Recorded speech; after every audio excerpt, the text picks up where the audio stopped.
नमस्कार दोस्तों, मैं मनोज रांगीरा आप सभी का डागुर्स ऐप में हार्दिक स्वागत, हार्दिक अभिनंदन करता हूं।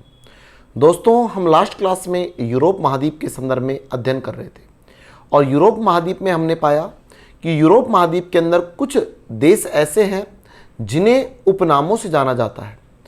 आपके उपनामों को लेकर बात करते हैं तो आप देखिएगा ये आपके कौन कौन से देश ऐसे हैं जो आपके उपनाम के नाम से जाने जाते हैं। अगर इनको लेकर बात की जाए तो आप सुनिएगा। सबसे पहला क्वेश्चन आता है यूरोप का खेल मैदान, या आपके क्वेश्चन आता है विश्व का स्वर्ग। दोनों का एक ही आंसर देखने को मिलता है और वह मित्रों देखने को मिलता है स्विट्जरलैंड। कि विश्व का स्वर्ग या यूरोप का खेल मैदान किसे कहा जाता है तो स्विट्जरलैंड को कहा जाता है। जबकि मित्रों पवनों के देश के नाम से किसे जाना जाता है, डेनमार्क देश को जाना जाता है। विश्व का अन्न भंडार कहिए या इसे रोटी का डलिया, या इसे आप कह सकते हो रोटी का डलिया, या आप इसको कह सकते हो रोटी की टोकरी। तो इनके नाम से जो जाना जाता है वह आपके एक देश आता है यूक्रेन देश को जाना जाता है। जबकि यूरोप के किसानों का देश किसे कहा जाता है, फ्रांस में। कहने का तात्पर्य फ्रांस देश के अंदर आपके किसानों की संख्या सर्वाधिक पाई जाती है और किसानों की सर्वाधिक संख्या मिलने के कारण दोस्तों इसे यूरोप के किसानों का देश कहा जाता है। और जहां पर किसान होंगे ज्यादा वह खाद्यान्न आपूर्ति में वह देश आत्मनिर्भर माना जाएगा। इसलिए आपका क्वेश्चन आ जाता है कि खाद्यान्न आपूर्ति में यूरोप महाद्वीप का कौन सा देश ऐसा है जो आत्मनिर्भर की श्रेणी में आता है, तो खाद्यान्न आपूर्ति में आत्मनिर्भर देश कौन सा है, फ्रांस देखने को मिलता है। दोस्तों नेक्स्ट क्वेश्चन आता है सुरा व सुंदरी का देश। तो सुरा से तात्पर्य है आपके शराब से, या आप कह सकते हो सुरा से तात्पर्य है और सुंदरी से तात्पर्य है महिलाओं की सुंदरता से। तो आप कह सकते हो कि आपके फ्रांस जो देश है वहां पर आपके उच्च क्वालिटी की शराब व सुंदर महिलाओं की प्रधानता पाई जाती है, इसलिए यूरोप का सुरा व सुंदरी का देश कहा जाता है। मित्रों शराब को लेकर बात करें तो एक विश्वविख्यात शराब है और उस विश्वविख्यात शराब के बारे में आप बात करना चाहें तो उसे शैंपेन नामक शराब के नाम से जाना जाता है। और यह विश्वविख्यात जो शराब है शैंपेन नामक, इसको लेकर बात करें तो यह फ्रांस का ही एक शहर है, शैंपेन शहर। फ्रांस के शैंपेन शहर में इस शराब का उत्पादन अंगूरों द्वारा किया जाता है। तो मित्रों याद रहेगा आपको कि अगर हम बात करना चाहें इसको लेकर तो आपके कुछ क्वेश्चन ये बने कि यूरोप का खेल मैदान बोल दीजिए आप, या आप कह सकते हो इसकी जगह विश्व का स्वर्ग किसे कहा जाता है तो स्विट्जरलैंड को कहा जाता है। जबकि पवनों का देश किसे कहा जाता है, डेनमार्क को कहा जाता है। विश्व का अन्न भंडार बोलिए, रोटी का डलिया बोलिए या रोटी की टोकरी बोलिए, तो वो कहा जाता है किसको, यूक्रेन को। जबकि यूरोप के किसानों का देश किसे कहा जाता है तो यूरोप के किसानों का देश किसे कहा जाता है, फ्रांस को कहा जाता है। खाद्यान्न आपूर्ति में आत्मनिर्भर देश, तो वो किसे कहा जाता है, फ्रांस को कहा जाता है। फिर आपके क्वेश्चन आता है सुरा व सुंदरी का देश। सुरा व सुंदरी का देश भी मित्रों कौन सा कहलाता है, फ्रांस। इससे मित्रों और आगे बढ़ते हैं। नेक्स्ट क्वेश्चन सुनिएगा। आपके नेक्स्ट क्वेश्चन देखने को मिलता है इसको लेकर।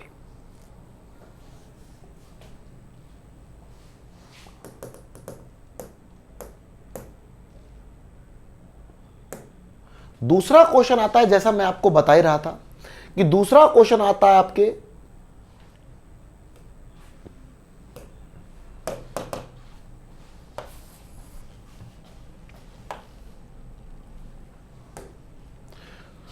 तो हमारा दूसरा जो क्वेश्चन आता है मित्रों वह क्वेश्चन आप देखना चाहें तो आप उसमें देख सकते हैं। दूसरा क्वेश्चन आता है, जैसा मैंने आपको बताया, विश्वविख्यात, मैंने आपको बताया था ना अभी कि विश्वविख्यात शैंपेन नामक शराब का उत्पादन अंगूरों द्वारा फ्रांस में किया जाता है और इसी कारण आपके शैंपेन जो शहर है वह शराब के लिए फेमस माना जाता है। नेक्स्ट क्वेश्चन आता है पोप की नगरी। तो मित्रों पोप की नगरी के नाम से किसे जाना जाता है? वेटिकन सिटी को कहा जाता है।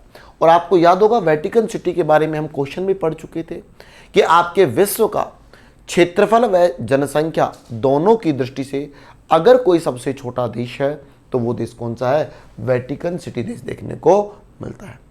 जबकि क्वेश्चन आता है नेक्स्ट कि यूरोप का भारत किसे कहा जाता है? तो मित्रों यूरोप के भारत के नाम से किसे जाना जाता है?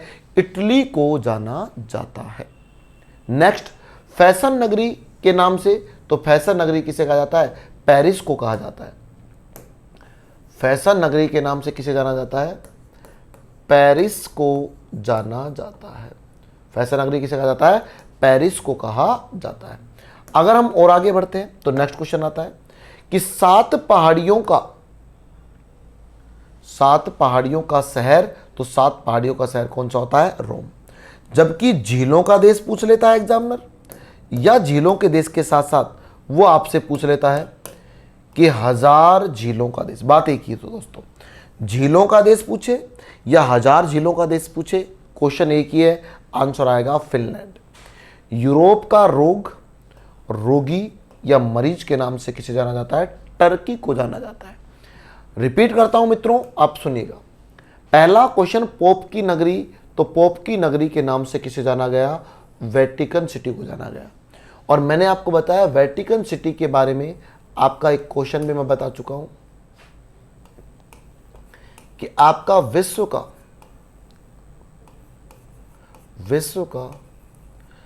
क्षेत्रफल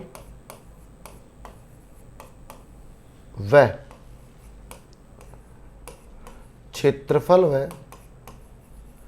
जनसंख्या की दृष्टि से, क्षेत्रफल व जनसंख्या की दृष्टि से सबसे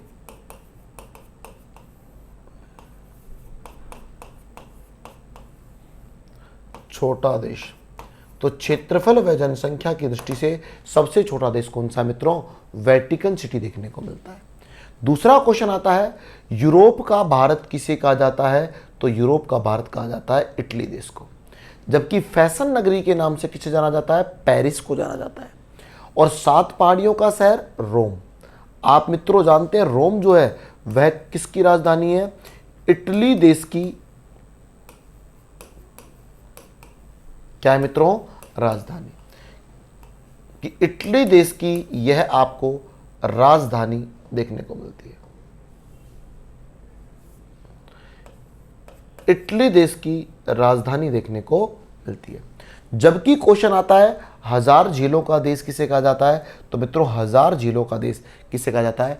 फिनलैंड को कहा जाता है। यूरोप का रोगी मरीज आपके किसे कहा जाता है? टर्की को। तो मैंने बताया था टर्की के दो पार्ट हैं, एक तो टर्की एशिया वाला है और एक टर्की, इसको टर्की को आप कई दूसरे नाम भी से जानते हैं, इसे कहा जाता है तुर्की। और इसका जो संबंध आपको देखने को मिलता है वह मित्रों कहाँ पर देखने को मिलता है? यूरोप महाद्वीप से इसका संबंध देखने को मिलता है। इससे हम और आगे बढ़ते हैं तो अपना तीसरा और नेक्स्ट क्वेश्चन होगा, और ये तीसरा जो क्वेश्चन आएगा वो सुनिएगा। क्वेश्चन आएगा फलों की टोकरी।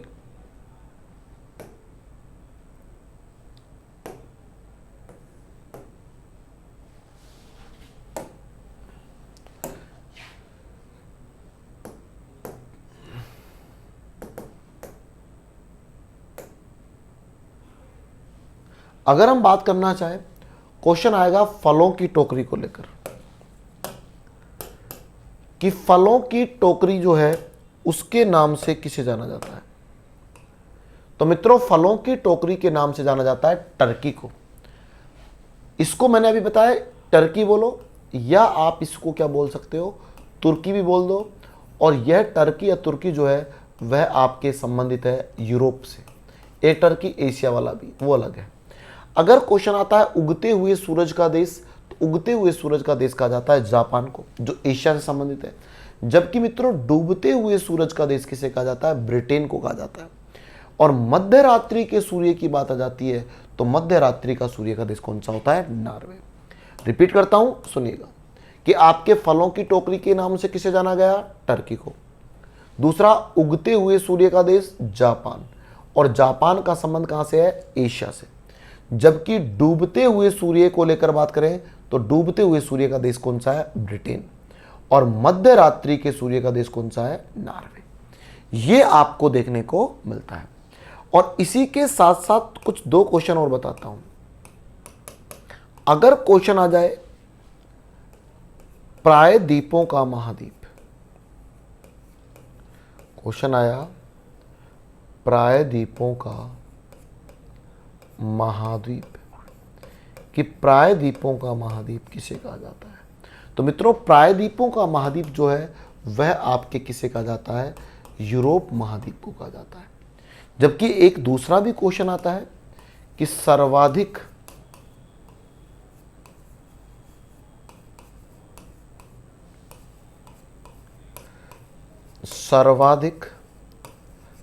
जनसंख्या घनत्व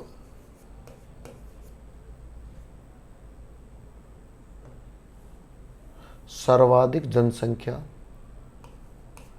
घनत्व वाला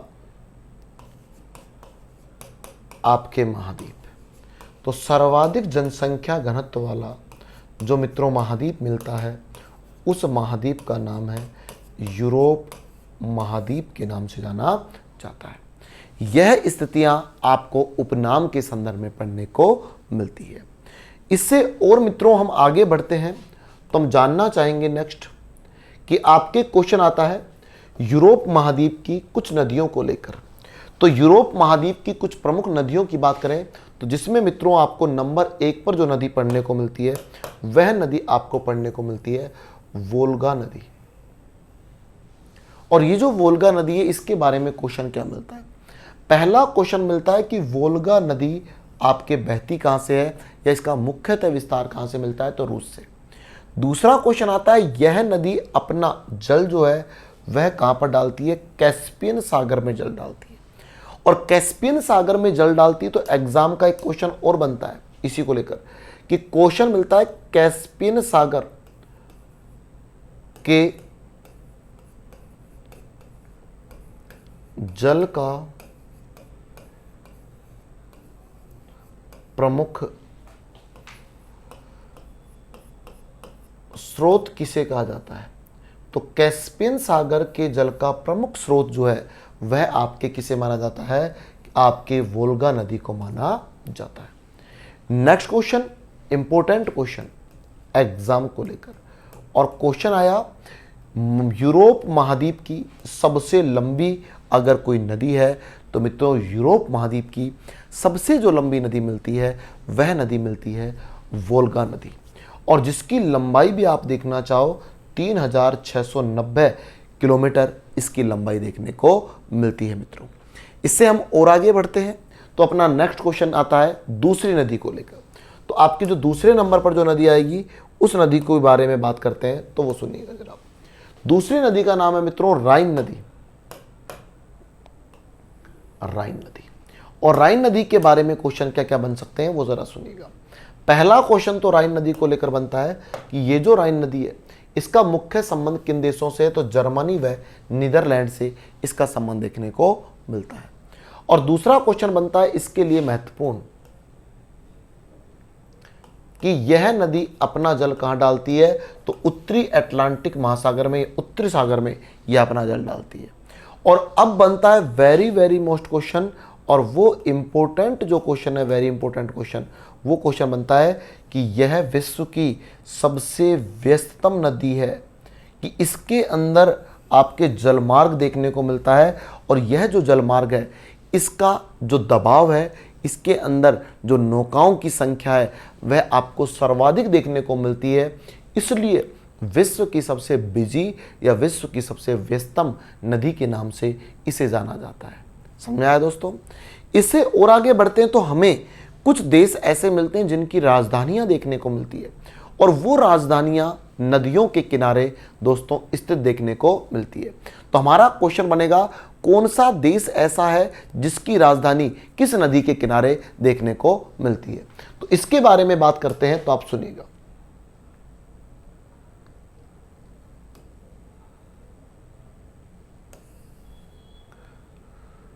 आपके क्वेश्चन क्या बनता है वो सुनिएगा जरा। एक तीसरी नदी पहले पढ़ लीजिएगा। इस तीसरी नदी का नाम जानना चाहें तो इस तीसरी नदी का नाम है पो नदी। इसका संबंध भी आपके इटली देश से देखने को मिलता है और यह नदी अपना जल भूमध्य सागर में प्रवाहित करती है। जबकि क्वेश्चन आता है इसे आपके इटली की गंगा के नाम से जाना जाता है। क्लियर है दोस्तों। अब हमारे सामने कुछ देश हैं और कुछ उनकी क्या है मित्रों, राजधानियां और कुछ नदियां हैं। अगर इन सभी को लेकर बात करें तो पहला जो देश है उस देश का नाम है इंग्लैंड और इंग्लैंड की राजधानी है मित्रों लंदन। और लंदन जिस नदी के किनारे स्थित है उस नदी का नाम है टेम्स नदी। कौन सी नदी है? टेम्स नदी। दूसरा क्वेश्चन आता है फ्रांस, कि ये जो फ्रांस देश है, इस फ्रांस देश की राजधानी को लेकर बात करें मित्रों तो इसकी राजधानी है पेरिस। कौन सी राजधानी है? पेरिस। और पेरिस किस नदी के किनारे है? सीन नदी के किनारे पेरिस की स्थिति देखने को मिलती है। जबकि मित्रों आप बात करना चाहें इसी के संदर्भ में तो आप पढ़ सकते हैं कि तीसरे नंबर पर जो देश आता है उस देश का नाम है इटली। और इटली को लेकर आप बात करते हैं तो इटली आपकी राजधानी कौन सी है? रोम। और इटली की राजधानी रोम है। रोम आपके टाइबर नदी के किनारे स्थित है। 3 राजधानियां, 3 देश और 3 नदियां। देश ब्रिटेन या इंग्लैंड, इसकी राजधानी लंदन, संबंध रखती है टेम्स नदी से। दूसरा फ्रांस की राजधानी पेरिस बसा हुआ है सीन नदी के किनारे। इटली की राजधानी रोम और रोम बसा हुआ है मित्रों टाइबर नदी के किनारे। इसकी स्थिति देखने को मिलती है। इससे हम और आगे बढ़ते हैं तो हमें मित्रों कुछ जलसंधियां महत्वपूर्ण देखने को मिलती है। अगर इन जलसंधियों को लेकर आप बात करते हैं तो इन जलसंधियों के बारे में मैं आपको बात करता हूं। उससे पहले आपको एक बात और बताता हूं जलसंधि से पहले, कि आपके नीदरलैंड के बारे में आप बात करना चाहें तो नीदरलैंड के बारे में क्वेश्चन बनता है। नीदरलैंड ने अपने जो क्षेत्र है इस क्षेत्र को पीछे सरकाया और कृषि योग्य भूमि प्राप्त की। और नीदरलैंड को ने पीछे सरकाकर समुद्र को पीछे सरकाया। नीदरलैंड ने यह समुद्र को पीछे धकेलकर प्राप्त की गई कृषि योग्य भूमि जो है वो क्या कहलाती है? तो वह आपके पोल्डर के नाम से जानी जाती है। और आपके कुछ विश्व प्रसिद्ध मछली उत्पादक क्षेत्र देखने को मिलते हैं। और इन विश्व प्रसिद्ध मछली उत्पादक क्षेत्रों की बात करें तो विश्व प्रसिद्ध मछली उत्पादक क्षेत्र वहां मिलेंगे मित्रों जहां पर ठंडी व गर्म महासागरीय जलधाराएं आपस में मिलती है। और ठंडी व गर्म जलधाराएं जहां पर आपस में मिलती है उसे आपके क्या कहा जाता है? विश्व प्रसिद्ध मछली उत्पादक क्षेत्र। जिसमें से एक का संबंध है डोगर बैंक, ग्रांड बैंक व जॉर्जर बैंक। डोगर बैंक आपके यूरोप से संबंध रखता है जिसका संबंध है इंग्लैंड के निकट से।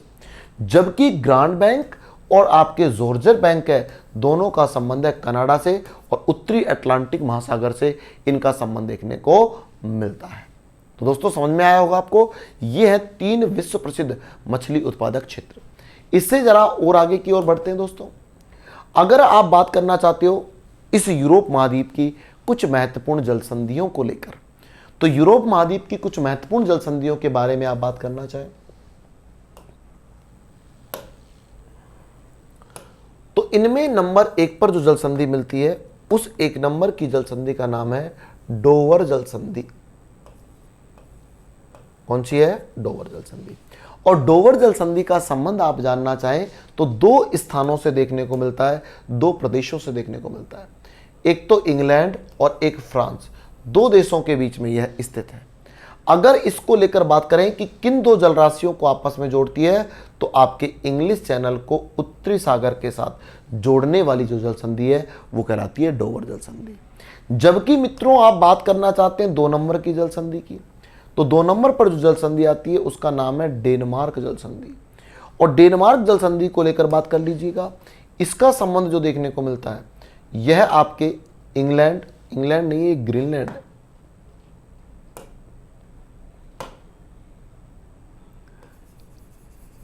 इसकी जगह मैं यहां लिख देता हूं कि डेनमार्क जो जलसंधि है यह आपके ग्रीनलैंड और आपके